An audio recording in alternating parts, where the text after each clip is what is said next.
Anybody else have any other ideas about flipped classroom? Thank you for coming. Is it about flipping the tables and chairs or what?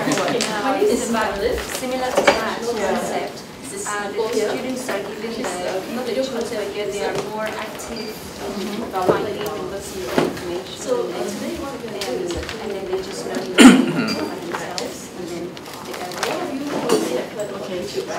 Anybody else have got any slight idea about what flipped classroom is all about? Yes. I used to think that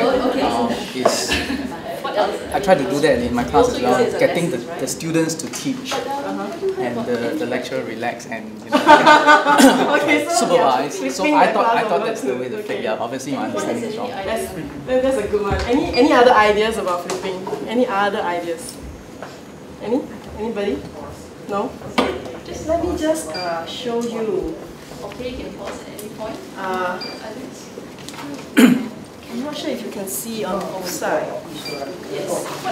Okay, I do have some stuff for you to take a look, but before that, I want to show you a video which is really a video interview that we have taken from a parent. And this parent, she's very interesting. She managed to take a peek at her daughter when her daughter was doing some work at home, and this is some feedback she has about this particular strategy and how it worked for her. I know that, Sandy, do you think you can also... Alright, so I'd like to relate an interesting example about how technology is used in my daughter's school. My name is Mrs. Menon, and I have a daughter who is in JC2.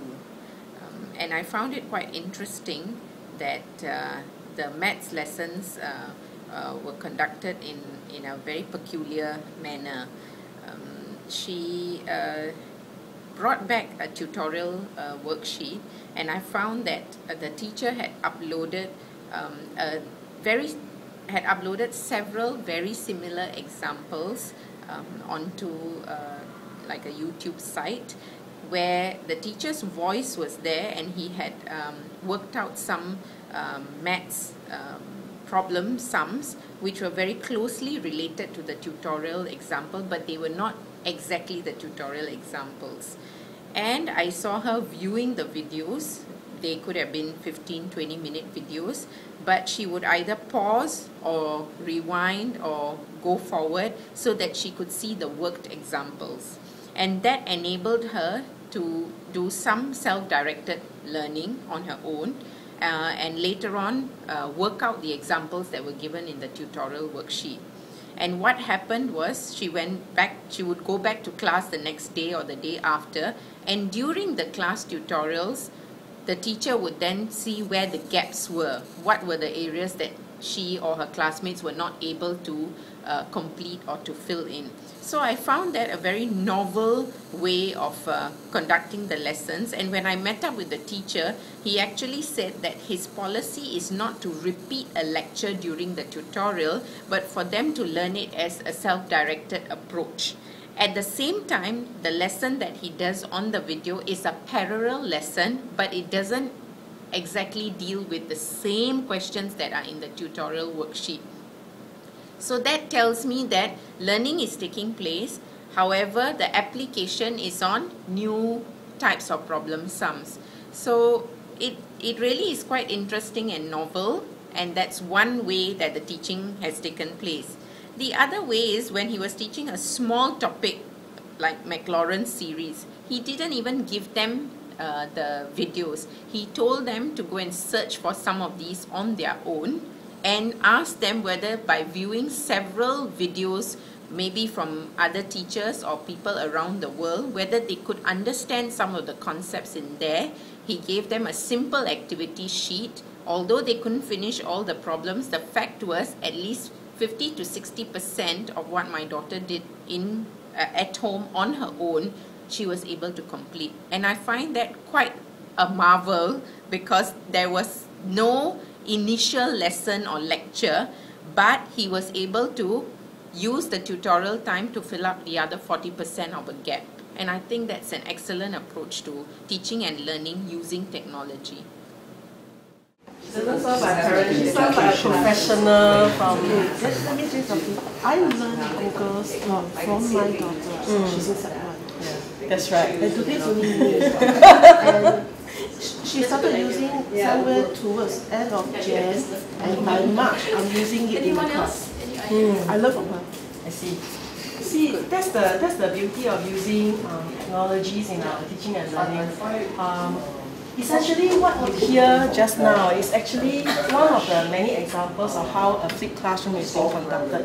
The tutors or the lecturers give content like what this gentleman said here to the students, and then they go home, they view it, they are able to, if it's a video, they can always view it, review it, rewind it, do it again and again until they grab the concept and then begin to do some kind of tutorial at home before coming to class. Now, if you are doing the lecture in classroom, you can't be rewinding the same topic over and over and over again, even if it is within the same lesson or the class itself. That's the beauty of being able to present the content before coming to class. But is it just limited to video?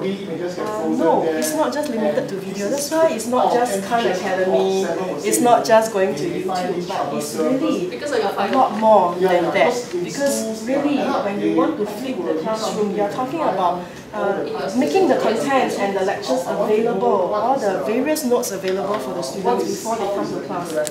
Then how? Then what? Okay, let me show you this infographic that's quite interesting. Again, I've given you the link and you should be able to view it on your own. Today's class is based I know.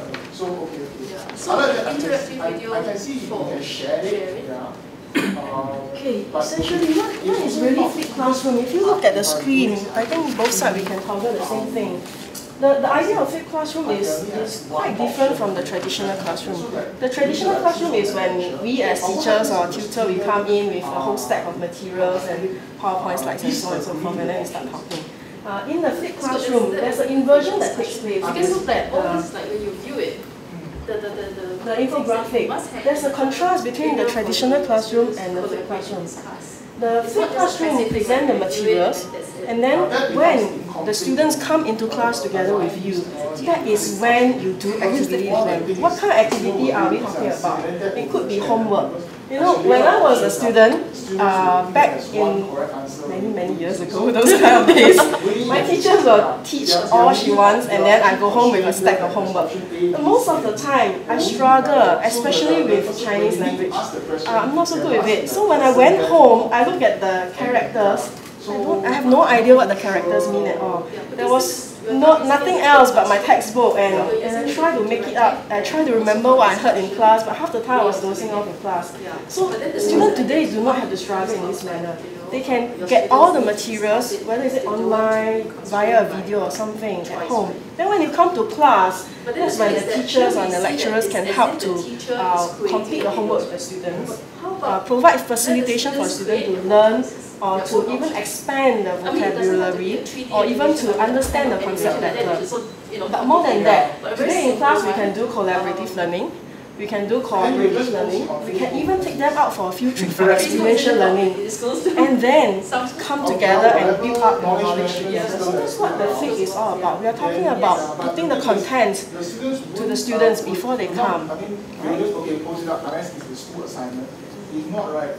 Now, the theoretical framework for the flipped classroom, if you realize, the flipped classroom make use of educational technology so that we can provide the materials to the students. We also make full use of opportunity to provide learning activities. That means it's no longer just limited to PDF notes, PowerPoint slides, or even your YouTube videos or Khan Academy's videos. It can be many more. For example, if you heard just now what the lady was talking about, she mentioned that the teacher gave the daughter some mathematics problems and then gave her the liberty to go online to do some research, find out how to solve the problems and then come back to school. Although she only managed to solve maybe 40 to 60% of the problem sum, but she managed to do some form of research and got a little bit of the concept. And that's where the teacher comes in to build up more of the knowledge. Now, besides that, of course, I think there could be many other activities that take place before coming into the classroom. For example, you could have already divide them into groups, and then they are already learning in groups before coming to class. They could be going out to the field to do some form of research before coming in, and they bring along the knowledge besides the content that you provide to them. So there are really many ways to provide them with. And what we are doing is, then when we come to the class, we want to influence the learning environment. We want to set up the learning environment such that it becomes a facilitated learning environment. I do have a video which I do not have time to show you, but this video tells about how you can, during the class activity, differentiate your students. I think this makes very good sense, especially for some of us in NIE we deal with the primary school or the secondary school student. We realize that some of them are on the two extreme ends of the learning curve, and some of them in the middle, they are somewhat interested, not too sure about things. So how do you deal with all these students when they're in class? So when you have a flipped classroom kind of idea, what you can actually do is the content and the lecture has already been given to them beforehand. They have some form of concept. For those who are very fast learners, they already grab everything, and in fact they can do more. They can go online to Google more, they can research, they can find out more information. They can even create their own presentation from there. Those who are on the other extreme end, they have a problem. When they come to class, that's when you can facilitate and help them understand a lot more. Maybe give them extra hands up to help them. And those in the middle, to help them to be engaged and to understand, maybe that's when they play some games or some kind of activities to get them hooked on. So there are various activities you can actually be giving to them in the class to help to differentiate the learners. Just want to pause here at this moment. I want to find out if any of you have any questions so far about what we have talked about. Now, the flipped classroom idea is very interesting. It started off when there's this guy who's supposed to go teach and he fell sick. So what he did was he recorded the video and gave it to the students at work. So today what we want to do is to pull this whole idea of flipping the classroom and pair it together with Google Site. Why Google Site? Any of you are familiar with Google Site? Have you used Google Site before? Anybody? Yes, yes, yes. No? Haven't seen Google Site before? Have you? No. Okay. Anybody else? What are some of your experience here with Google Site? Totally zero experience. Nothing. All of you have a Google account? Yes, yes, yes, yes. All have a Google account. Okay, very good. Now, I'm going to show you this. If it's a wrong answer, then this is the website that we set up for this particular workshop. You have the URL link with you. No worry. We also have the URL link to the stack of slides that I showed just now, and from there you can also get to this site. This is a Google site. Basically, the Google site is no different from any other site. It is actually built on the structure like a wiki site. Okay? That means it allows for collaboration. That means it allows for many different people to come in to co-build the contents together. So we created this site, and we have another website which I'm going to show you in a short while, whereby you can go in and play with it and hands-on with it and do funny things with it. Now, over here in this website, this is the video that I mentioned to you just now. I kind of summarized. You can go back and watch it later. Now, what we want to cover right now is to show you how we can use the tool for flipping classroom. We mentioned about putting contents, we mentioned about activities and so on and so forth. So I'm going to call upon Sally to come to walk through with us some of the various strategies or tools we can use in Google Site for flipping your classroom. Are you showing the individual pages? The URL for this? It's called science.google.com. Yes, I'm just going to show you the shortened URL. Give me a minute. Of course, it requires a lot of change mindset. I'm just doing the second. Yes. Especially for the students here, Asia, and after that, you create the video. They have to change the or if you want your students. Yes, that's right. Yeah. That's right. Yeah. So I think to overcome this, you may not want to flip your classroom suddenly one day and say, wow, you're not going to have any lectures today. No, I don't think that's going to work. You probably may want to chunk it in such a way whereby maybe for a day you start showing a video and get them to download something. And then another day you may want to add on more activities and slowly build up to the point whereby you totally flip your classroom. But having said that, I'm just wondering at this moment, any of you thought about why are you not using the LMS system? You use some form of LMS, right? What LMS are you using? Blackboard. Why don't we use Blackboard for flipped classroom? The sign. Would you like to? Blackboard is a very good system. It is just one way transmitting of information. There's no interaction there. Some interactive elements. I know, but it is not user friendly. So our students are not entitled to it. Blackboard is not user friendly. Yeah, it's not user friendly. The online discussion forum is so cumbersome. Okay, it's cumbersome. Okay. What other reasons do you think we could have when it comes to why don't we flip the classroom with the Blackboard?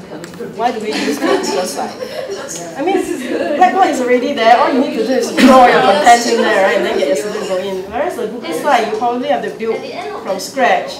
Why do you want to build from scratch a site and don't use your LMS? And choose another option. So we can, this one we can share, right? Yes. That's the key. That's the biggest key here. Now, when you build it in Blackboard, you can put in the same interactivity, the same kind of activities, and get the students to watch the videos.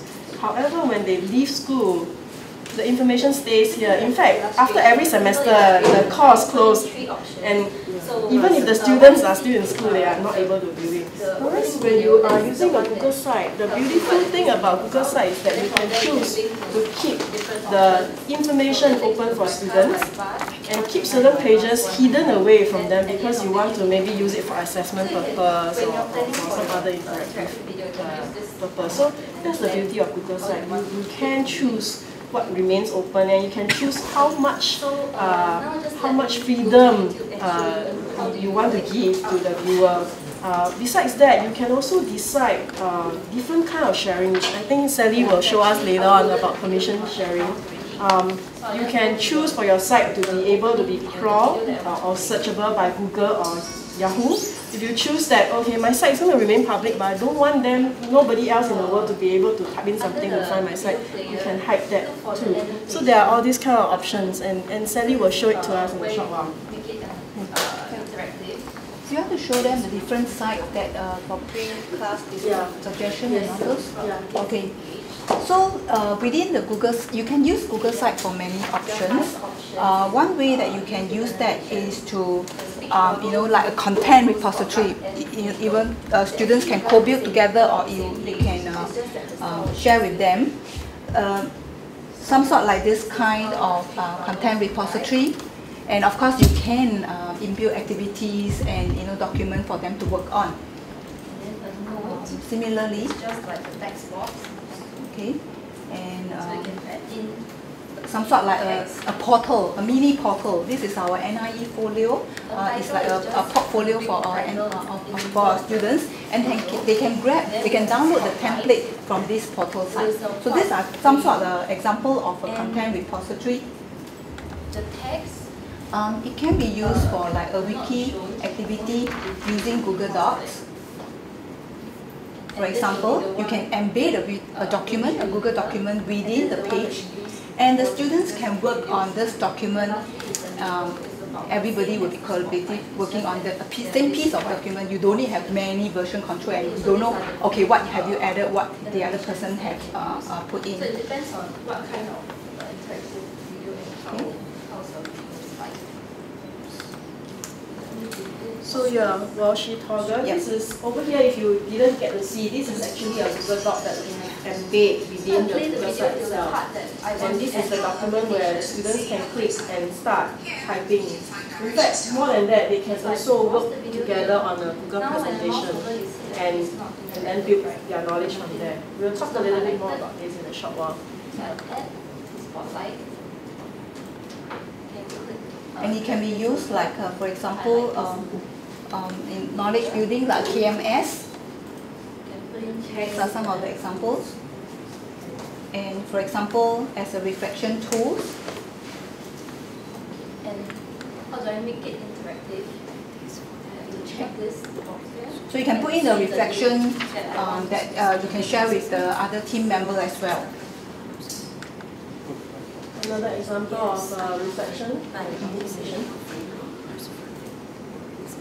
Now this is one example of how you prevent people from viewing what you have. This one definitely I have permission to use. This is actually my own personal page. So I need to locate the URL of the video that I'm going to. Now, I choose to do my reflection generally with pictures, and some other people, like just now the one that Sally showed, could have done reflection with a lot of writing. So on Google, not only are you able to just type in your reflection, you are able to use Google Drawings to start constructing pictures like that together as a group, or you can even work together on a presentation. Yeah, you can do the same thing for the other box.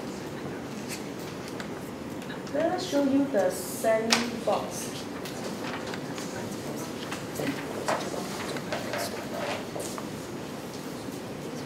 Okay.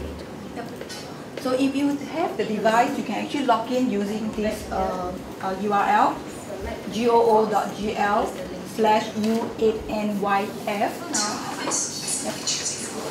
Okay, this sandbox site is actually available for you to continue to work on this. Now, before you want to do your flipping a classroom, you may probably want to try how to build a site, or you want to put in things. So this sandbox is made available to everybody. At this moment, I'm only able to let you have viewing rights because I do not have your Gmail address. Now, once you click into this site, you can always ask me for permission so that you can collaborate with me to build the site. Now, if you look at the site, you will realize that we have placed in quite a number of examples for you. On the left side, the navigation, you see, click classroom before class. This is where I have put in some sample contents for you, whereby you can put in content before coming to class. In this case, we have purposely divided the class into 3 groups. Okay? Group 1, Group 2, Group 3. Group 1 is going to be viewing a video. Group 2 will be a different video, and Group 3, another kind of video.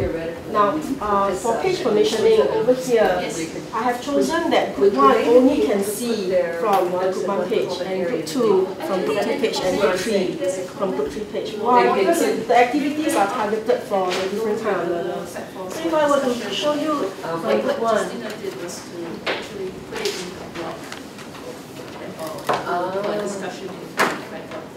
you realize that there's a video here, they get to come and stand on the original one and then and discuss. after viewing the video, what I'm asking them to do is, could you please add a comment here and tell us more about what you have learned from the video. This is really using the comments feature that is already available within the site itself. It's not difficult whenever you build a page. By default, the site will allow comments already. The key difference is then you need to be able to share the site to your students before they start making comments. Now, what's the difference between this and Group 2? I'm going to show you Group 2. Because here you don't know, you have to go through the whole. Yeah. That doesn't make it really Okay, so now Group 2, again, there's a video, but this video is a different one. You cannot click on that. And now, for Group 2, what I want them to do is to do their reflection as an individual in the Google Doc, but collate the whole entire reflection together as a group. And this Google document was originally created by me, so when they type in, I have the full access to view. Of course, they can change what they have typed and all those, and after a while, let's say for example, today we are doing this activity, and I will tell the student, hey, you know, tomorrow after 3 p.m. you will not be able to add your reflection anymore. So if you do not do that, automatically 5 points will be deducted away from your grades. That kind of thing. Or please do that because this is going to build up to your presentation later on. Alright? Oh, So you can actually show videos, different videos, and get them to do different activities. Now, then what happens about other activities like, for example, games that you may want to point them to play, field trips, stuff like group discussions. You may also want to use Google Tools and then make full use of the Google site, the pages, the individual pages to get the students to input all their various finding or research or curated documents. Right? Now let's go to Flip Classroom during class. Collaborative writing. Again, here I am showing you that we are using Google document. This is a blank document. Some of you, I remember just now somebody says we get the students to do the teaching instead, right? This is where you get them to do it. Before class, you show them a couple of videos. They do some reflection. When they come to class, then they have to build their knowledge, co-build a document or say a book, a chapter of a book for their peers. So they built it here. More than one person can write together. 50 people can write together on this document. We have to wrap up now and swap the stations, Benji and Carolyn. One moment. Okay. So after that, what you can do is you can actually get them to co-build again a presentation.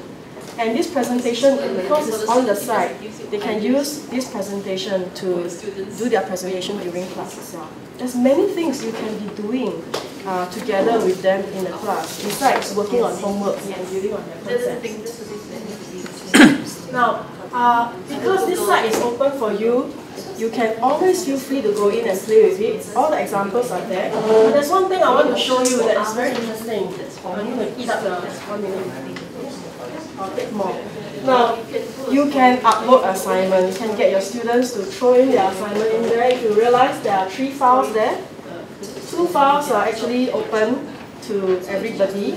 Another file is actually placed into a folder. Now, these kind of pages, you do not need to spend a lot of time using it. All you need to do is to assign the file cabinet, and when you assign file cabinet, when you create a page, this kind of pages will come up. You just need to make it available for students to upload the assignment. Okay. What else can you do? You can always build resource lists. This is extremely useful, especially during class or post-class, especially when you get them to do research. Or after class, you want them to, hey, to further your discovery journey or your learning process, can you curate information about this and put a list here to share your students or peers? For example, Group A, can you find out about Pythagoras theorem? Group B, can you find out about angle X because of this and that? Group C, something else. So you can do many things. So the key here, why Google Site is better compared to LMS, compared to many other tools, is because it's really open. You can do many things. Besides that, you can embed a lot of stuff within Google Site itself. Unfortunately, I'm not able to demonstrate the whole speech to you.